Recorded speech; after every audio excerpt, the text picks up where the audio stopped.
I'm Kerry. I'm the host of Best of Us in Retirement.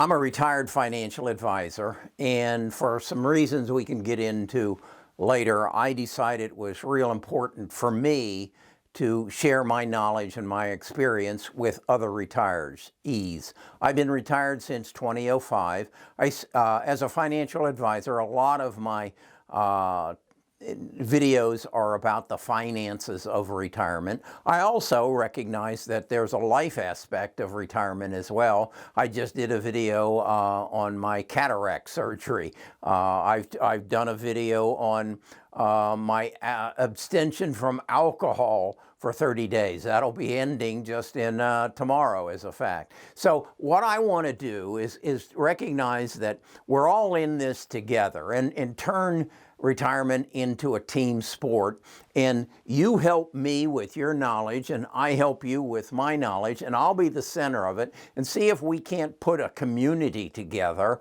to help us all enjoy and prosper in our retirement a little bit better. My expertise, I say, is in finances. I was a CFP, a CHSC, and a CLU, and I did it for a number of years, and I helped people move through their retirement and do their estate planning. So I want to share that.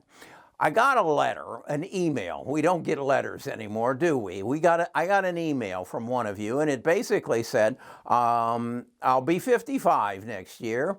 My wife and I have accumulated about $1,500,000 in negotiable assets. I assumed he meant investments. And is that going to be enough for us to retire? Well, I wrote him back and I said, you didn't give me enough information.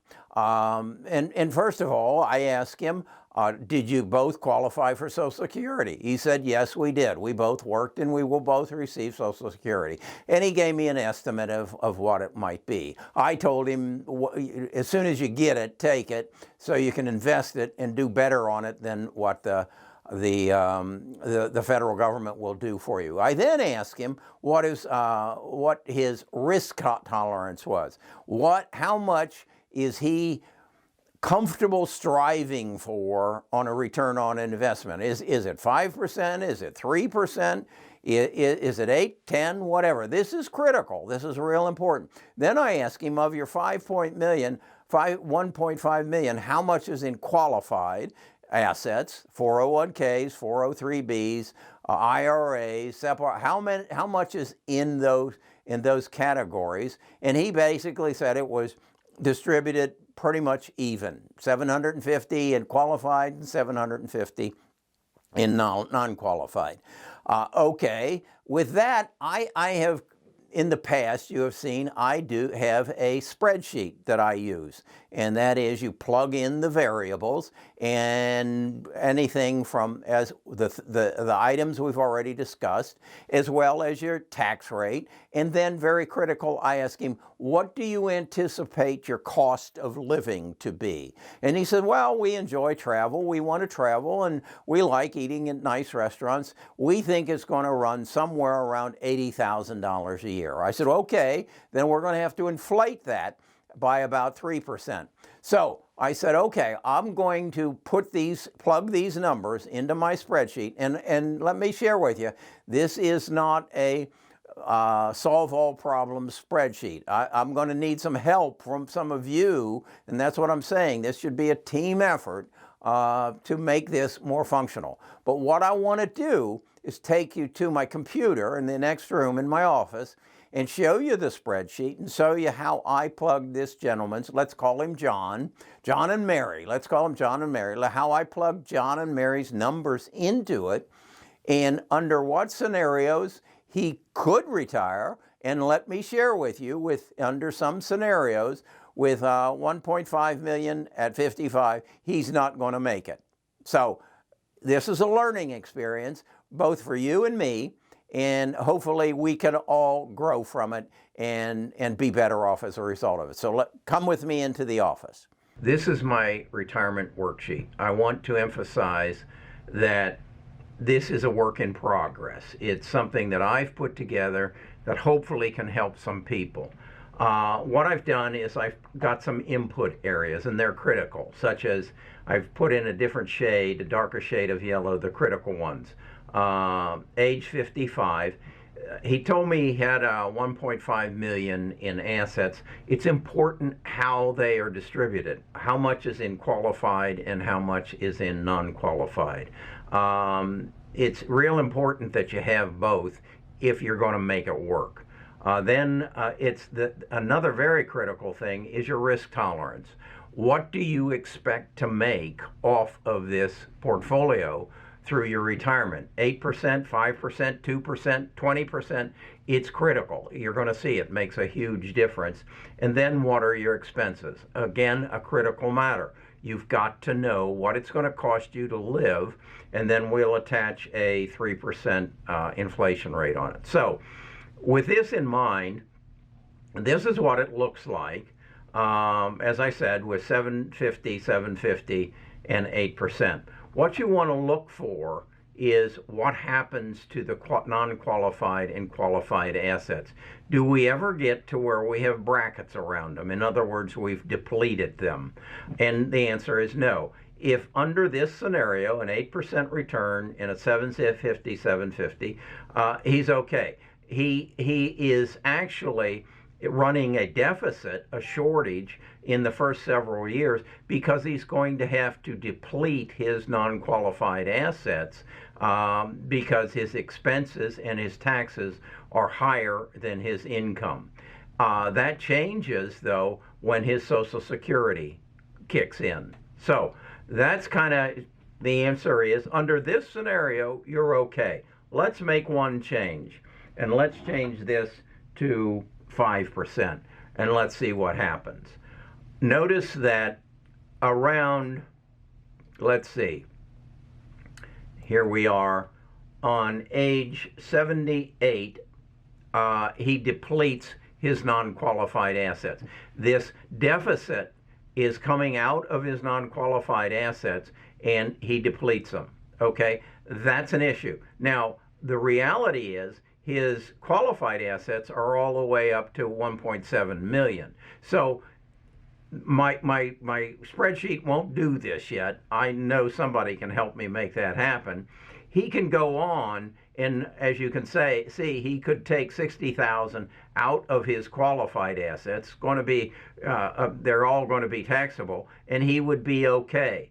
But he will run out of his qualified assets also at about age 83. So this is not a good scenario.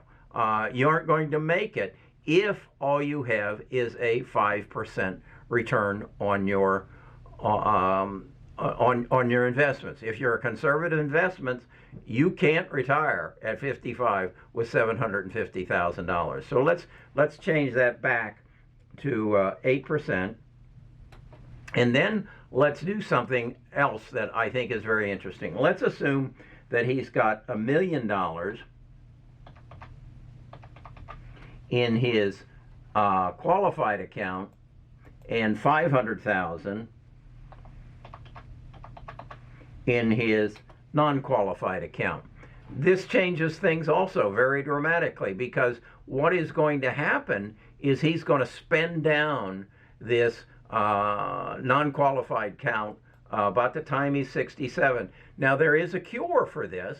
He could very easily start taking early distributions at 59.5 out of his qualified account, and he'd probably still be okay. As you can see, under this scenario, in fact, he's all right.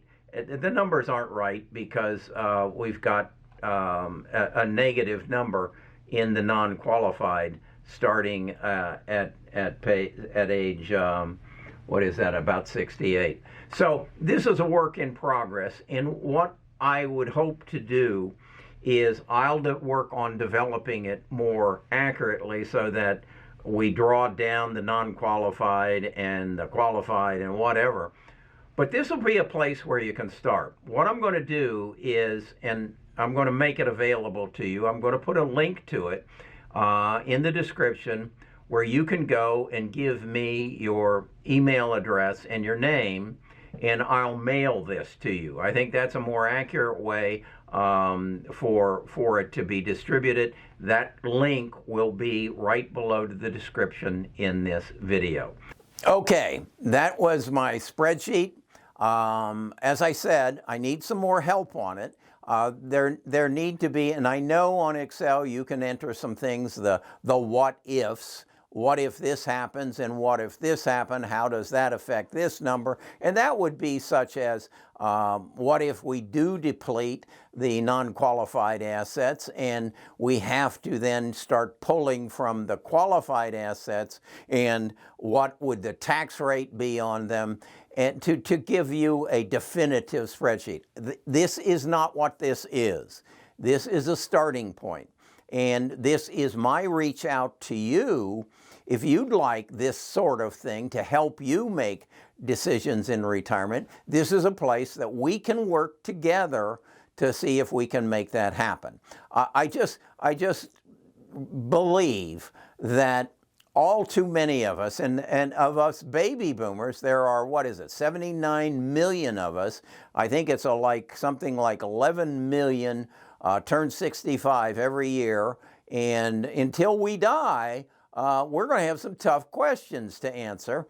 And if we come together and work together on it, we can make better decisions. It's that simple.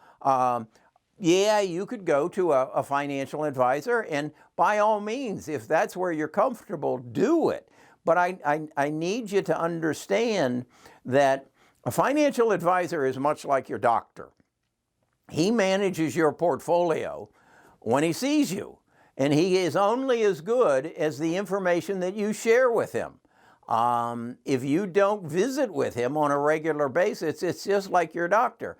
Your doctor doesn't know what's going on in your body 364 days a year.